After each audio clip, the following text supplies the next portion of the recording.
future. We're trying to make good decisions, and a lot of physicians don't necessarily want to be put in that role of having to decide no more care either. And so, it's a difficult moral and ethical landscape, but it's not impossible. And I'm not in any way, shape, or form promoting the premature end of anybody's life.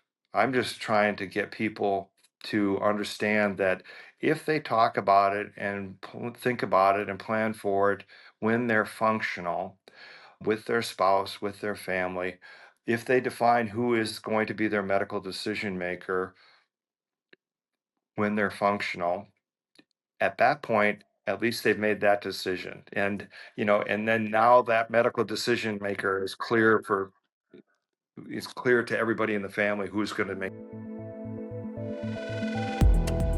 Welcome to the Digital Legacy Podcast, where we talk about death and dying in the digital age. If you ever asked, how do I protect myself and those I love if something unexpected happened to me? You're in the right place. I'm your host, Niki Weiss, and together we'll explore how to protect yourself in a world where both your physical and digital legacy leave a lasting impact.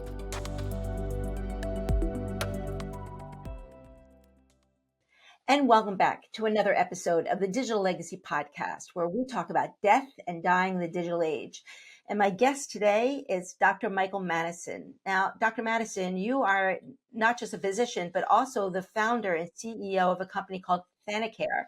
I found you while I was doing my research in the death tech space. So please share your story and your journey into this very interesting services that you provide. Again, thank you so much for having me. I really do appreciate the opportunity to discuss Thantacare and the end of life experience for our patients. I'm Dr. Michael Madison. Call me Mike. I'm a neurointerventional surgeon. I'm kind of like a cardiologist for the head. I treat patients primarily with brain aneurysm and stroke. I use endovascular techniques to do so. The stroke patient population is where this passion for improving the end of life experience for my patients originated, because I saw repeatedly that so few patients and their families had prepared for their end of life experience. And as a result of that, it was a lot more dysfunctional and messy and emotionally challenging for the patients and their families than it needed to be. And so we were trying to make a difference in a positive way. I think culturally in our country, we all fear death. Probably it's one of the fears that we have that's the biggest fear and for most of us. And that causes us to turn away from the topic and the process of thinking about our end of life experience in ways that really don't serve us at all. And so the hope is to get people to think about death and plan for their death and help their families by telling them what they want or don't want. And in doing so, having people have a better experience at end of life, dying outside the hospital, surrounded by their family and friends as they should be, as opposed to what's happening currently. So it's not that you're a physician supporting families in trying to medically make them better or at least fix what's been presented, but it sounds like you're also playing a part of a family therapist in some ways, because you are in the midst of the family dynamics when a life and death situation comes about. And why do you feel that your experience in the fear or procrastination around people talking about end of life planning or the inevitable death that their family member might be facing? I think the way it's working now today in the United States is that only a small percentage of patients have completed advanced care planning documents. So only a small percentage of patients have defined who's going to be their medical decision maker if they can't make their own decisions. And again, if people are able to make their own decisions, they get to make their own decisions. Nobody questions that. They might make good decisions, they might make bad decisions, but they're their decisions to make. I think the problems really come forward when the patient no longer can make decisions for themselves. And then if they haven't defined who's supposed to make those decisions, and when they can't, that can lead to a lot of difficulties for families to try to decide what to do. And those difficulties then can bring that family into conflict. The family doesn't understand, should we do this at this point or not? And Again, as caregivers, we're always interested in delivering care that will make a patient live longer or better.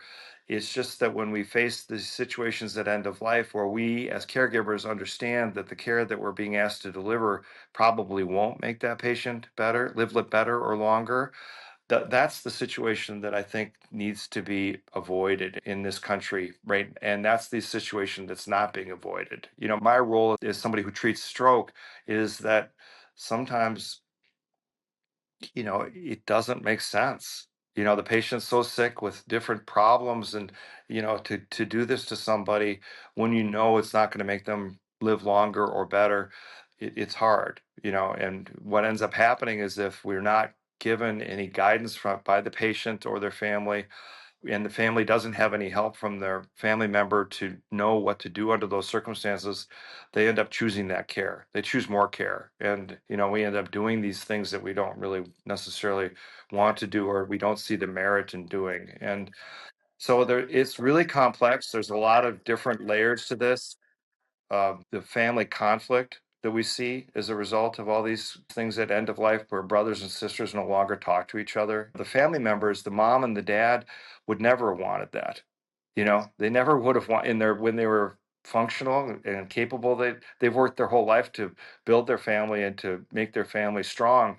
They wouldn't have done anything conscious to undermine that. I think that the financial discussions are also real. An individual often works hard their entire life to build some form of a nest egg. And most of the time, they intend to want to give that to their spouse or children after they're gone. And what we're seeing now is that because of this lack of planning, much of the time the resources are used up in ways that at the end of life they don't make the remaining life better. And so they're Now, I don't know. not getting I am, value for that, you know. and I'm jumping in Yeah, because I find that your perspective is unique as a medical professional, as a physician, because we're talking about quality versus quantity of life. correct. Do you feel as a physician that you're kind of an outlier? Because most doctors I've spoken to, it is about at all means, you know, try and save this person no matter how old they are. I've had patients who are well into their 80s and 90s that either have a stroke or a bursted appendix or something that basically would allow for a natural death, but the families are insistent that they save their loved ones at all costs. I think that you'll see, and what I've seen is both within the physician community and the larger community, that there are a variety of attitudes towards end of life. There are many physicians and families who will choose life at no matter what the cost, and Quality. yeah, and it's so there it's just quantity, it's not necessarily quality. And I think physicians are put in the difficult position that we can't see the future. We're trying to make good decisions, and a lot of physicians don't necessarily want to be put in that role of having to decide no more care either. And so, it's a difficult moral and ethical landscape, but it's not impossible. And I'm not in any way, shape, or form promoting the premature end of anybody's life.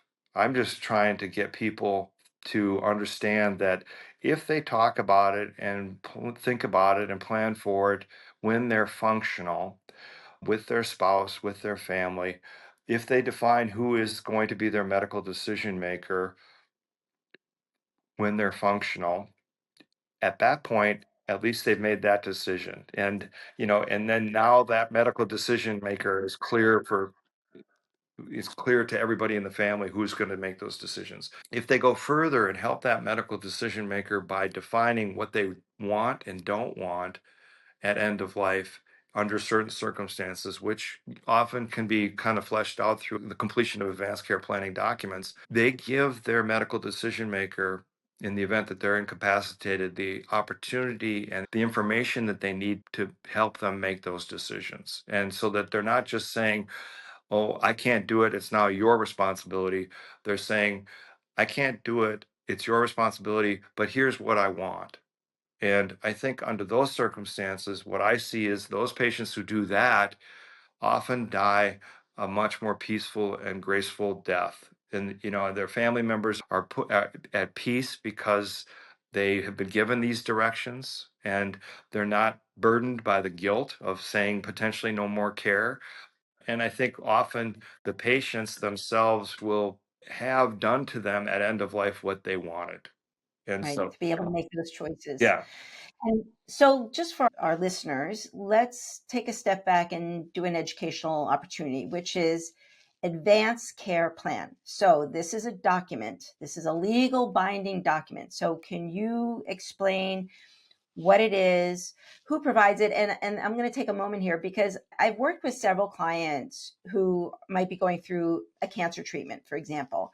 And I'll ask them if they have their medical advance directive. And a lot of times they'll say, I don't know. I signed a few documents in the hospital. I think I signed a DNR. I'm not sure what I signed. What is presented to a patient when they're at the hospital? What should they be aware of? And is there something they can do more proactively? Well, that's a great question. The answer is you too often when a patient faces a medical crisis, that is the time when these conversations take place. And that's in the No matter what hospital. age. Yeah, no matter And what I age. wanted to Yeah, jump in. I mean, we've been talking about, 70, 80, 90-year-olds, but you have stroke patients that can be in their 30s and 40s, correct. right? Correct. So let's A- anytime. Anytime yeah, we all should be doing this. And we should be doing it when we're not faced with a medical crisis. We should do it outside the hospital. We can be sitting, ideally in your living room or family room, so, with your spouse and your family, just having these conversations. Okay. Well, you know, we all know that we're going to die. I mean, none of us are going to get out of this alive. And so it's going to happen. It's the last thing you're going to do on this earth, and why not take responsibility for doing it well? We take responsibility for doing so many other things in our life well. And I think that by doing this, it's a gift to your family. And so the advanced care planning completion process, what we've seen is that it's essentially we can do it digitally with remote Zoom or Teams meetings, so you don't have to leave your house. And your family members can be in other sites. And we can get it done typically in one or two 45-minute sessions. So it's really kind of a small investment in time.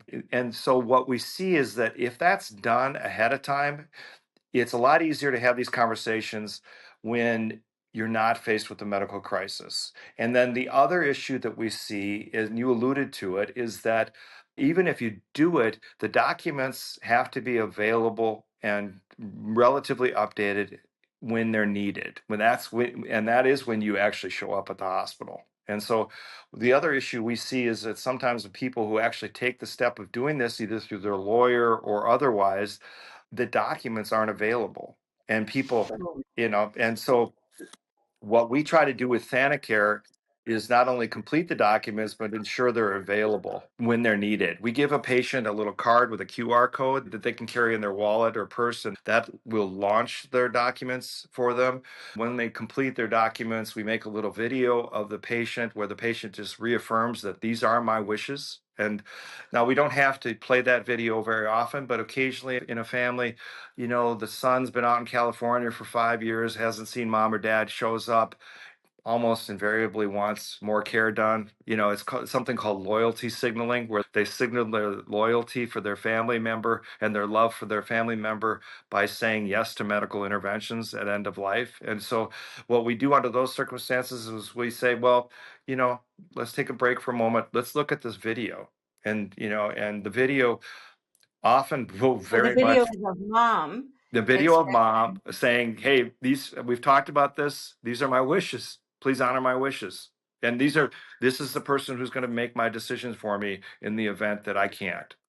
And so by doing these things, we can ensure that patients have a better end of life experience. And we know how meaningful that can be to them, not only with a more graceful death, less family dysfunction, less financial harm. It's a win for everybody. The clinicians who are managing these patients at end of life are thrilled to have these patients who have already had these conversations, because it's very difficult for somebody like myself who's treating a stroke patient, in the middle of the night, to spend enough time going through all of these conversations and helping people make the right decision. And the way it is now is, if you haven't done it ahead of time, you're more than likely to end up undergoing medical interventions at end of life that aren't going to help you. And, you know, and, and just prolong the and right. inevitable, Hmm. and the stress for the family. It's really hard. It's a hard conversation to have. And yet Thanacare is offering an opportunity in this digital space to be able to have easy accessibility, right? Yep. Clear communication. Things are, I'm using the word, this is a very technical term, but interoperability, right? To be able to move information from one location to another. So, as you said, if you're in Minnesota and, mom's in Minnesota, but her documents might be in another state or a country, at least with Thanacare, they can share that information seamlessly. Correct. I mean, we have, Minnesota, it's cold, obviously. Many of our patients are on the older side, and many of them choose to go south. They'll either go to Florida or Arizona in the winter, and they can take the documents with them through their QR code. And we ensure that when the documents are complete, if they do need them, we make sure we have multiple opportunities to ensure that they're available. It's not that hard. I mean, it's hard to get people to actually open up and do it, but the process of doing it, we find, is actually a good process. It's not, people are able to open up and think about, well, what would I want at end of life? And most of the time, it's once they open that door and are open to thinking about it and talking about it, it doesn't prove to be that difficult to complete the process. And I think almost everybody is happy to have gone through it and been able to have those conversations. It's kind of unburdening in many ways. So I want to present a scenario that I'm seeing. Probably a third of my clients are what I'm calling solo agers, Hmm. that they, It's a very important the topic. biggest, very important topic. And the biggest challenge they're having is we're starting to, advanced care planning, right? They're Hmm. to complete their medical advance directive. The blocker is they don't know who Correct.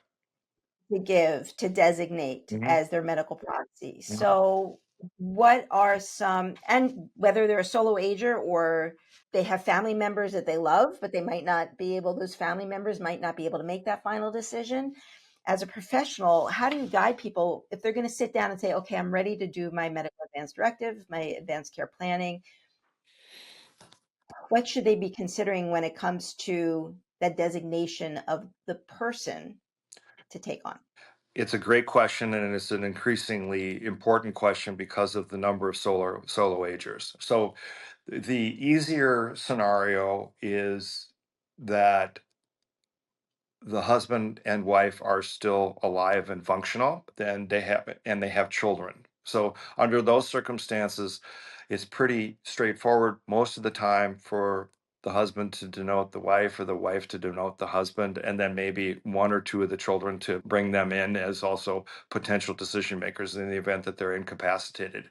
If somebody has lost their spouse or is not close to their family and they're a solo ager, it is more difficult. Having said that, we often see that they are able to define somebody. Sometimes it's a friend. There's usually somebody in their life that they can define as the person who will make those decisions.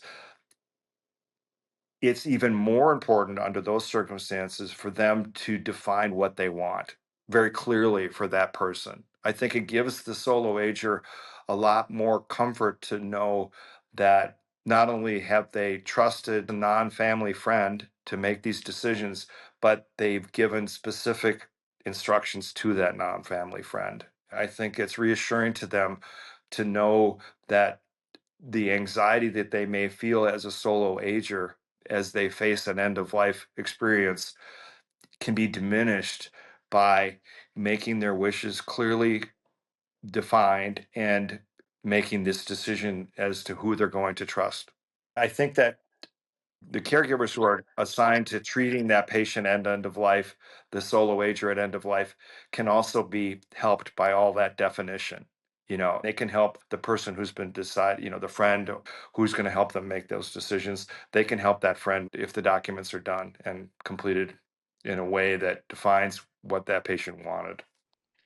So if you would allow me to drop down into a rabbit hole just Yeah. for a moment when it comes to technology, right? But I have been hearing rumblings of how AI is now being used in some ICU scenarios, environments, when there is no designated family member. This is really like an orphan, an elder orphan, or somebody who is estranged from the family. They don't have a medical advance directive, but they are in an ICU setting on a life support system. Have you started to see, or do you see how technology, AI, is going to be impacting this advanced care planning?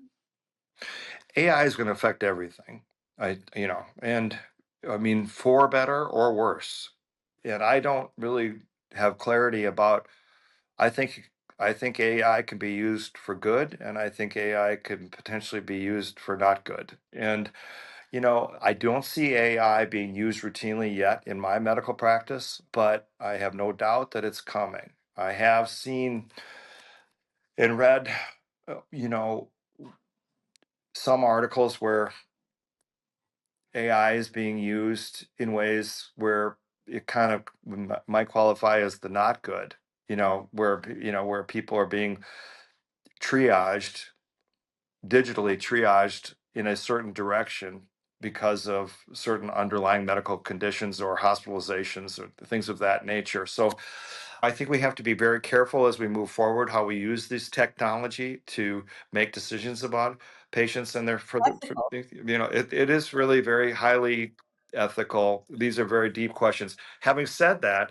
we don't routinely use a lot of AI, but we have worked with subspecialists, and those subspecialists have helped us expand some of the advanced care planning questions that certain patients face, like specifically patients with certain medical conditions. And again, the reality is there are only so many ways to die.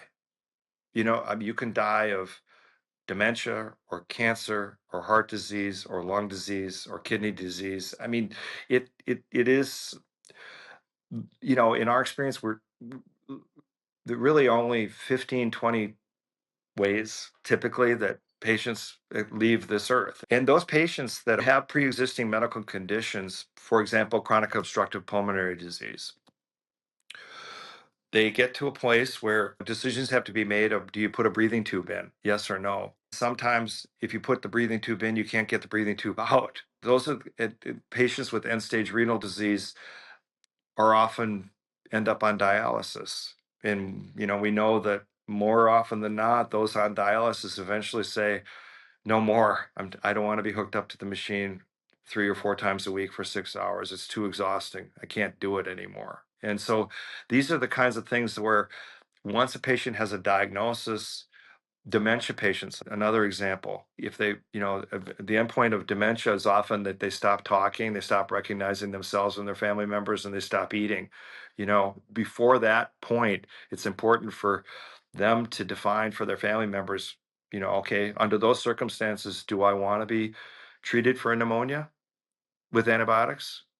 I mean, if it's just going to prolong my agony, and most of the time the answer is no. And so there are ways in which we can use maybe not technology, but understanding of what that specific patient's facing to help them flesh out their decision making, to help them make ahead of time some of the decisions we know they're likely to face. But I'm overall kind of anxious about AI because I just am not sure who's going to control it and what it's going to be used for. Like you said, benevolent versus malevolent, Yeah. Hmm. right? To be able to put together that advanced care plan and make and allow the person's wishes to be honored. But if the person is not able to express their wishes because they've already entered that disability, that incapacitated phase, then who makes that final decision, right? Especially for the cost of medical care at this time. Who's going to pay for that from a hospital standpoint, from an insurance standpoint? It's very complicated, and the ethical issues are surrounding it. So I appreciate that input. And then the importance, making that decision of who is going to be that designated proxy for medical decisions.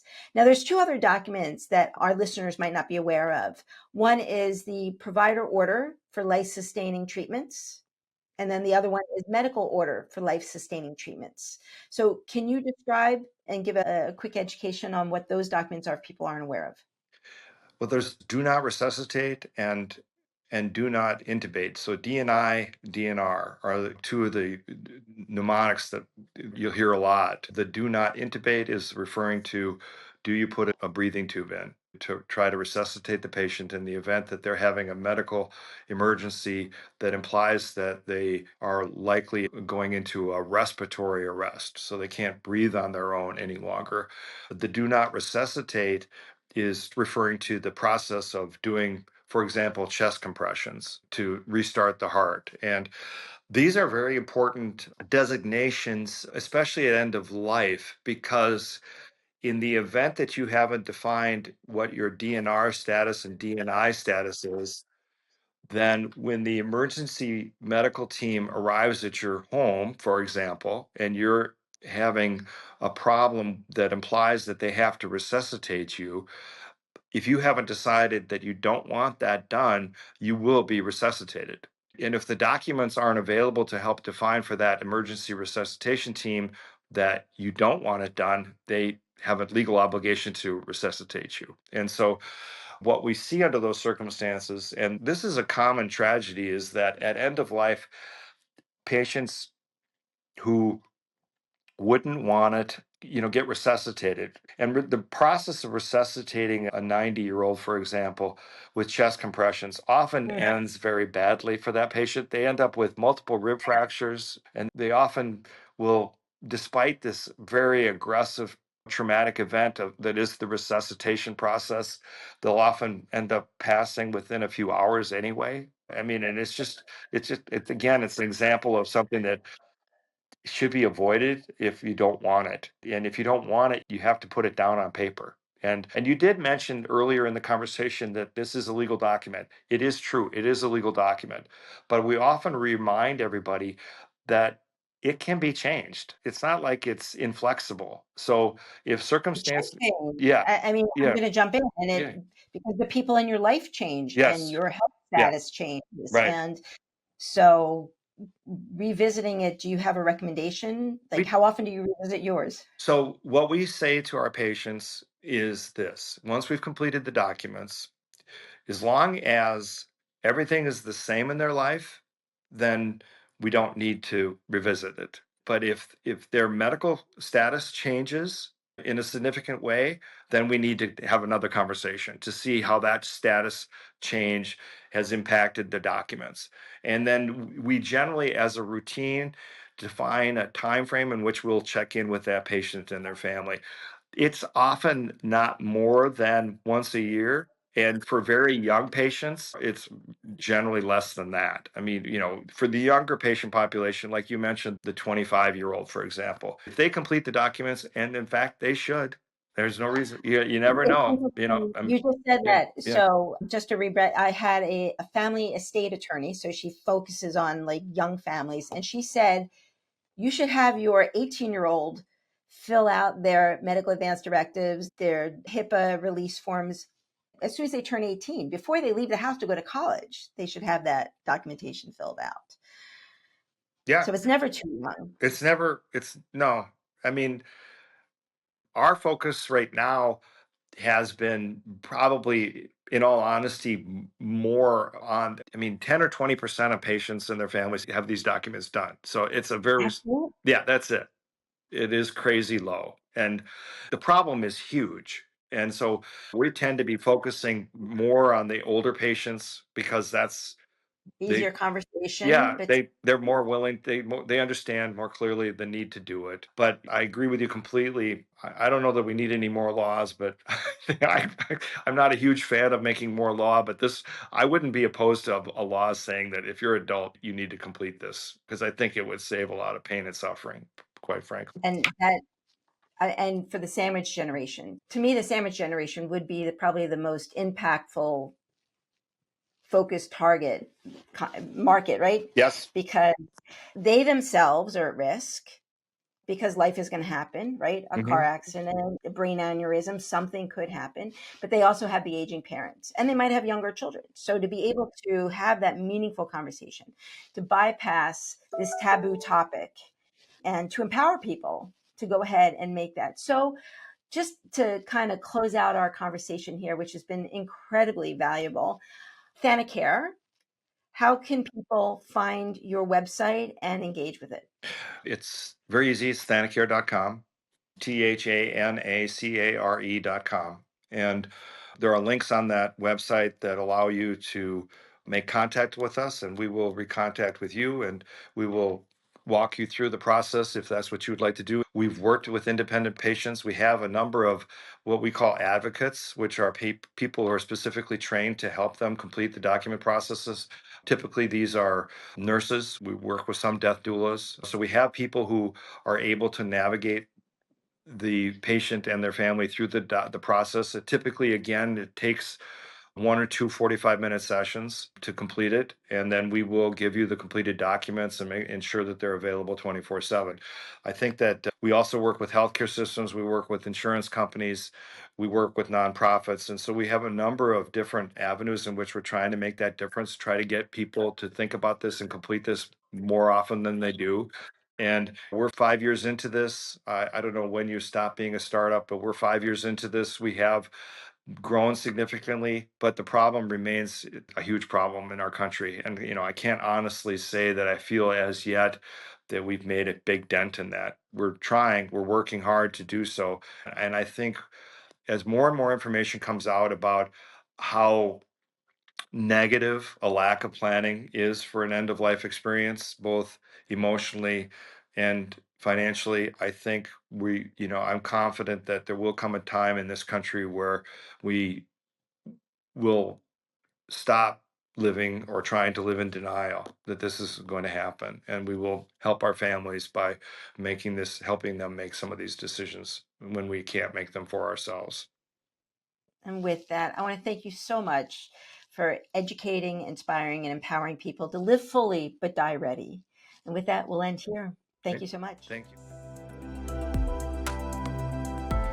Thank you for listening to the Digital Legacy Podcast, where we talk about death and dying in the digital age. I hope this conversation inspired you to take control and plan for the inevitable to protect yourself and those you leave behind. Don't forget to subscribe to our newsletter at digitallegacypodcast.com. Remember, life is full of surprises. What happens after you die shouldn't be. So keep your passwords safe and your playbook up to date.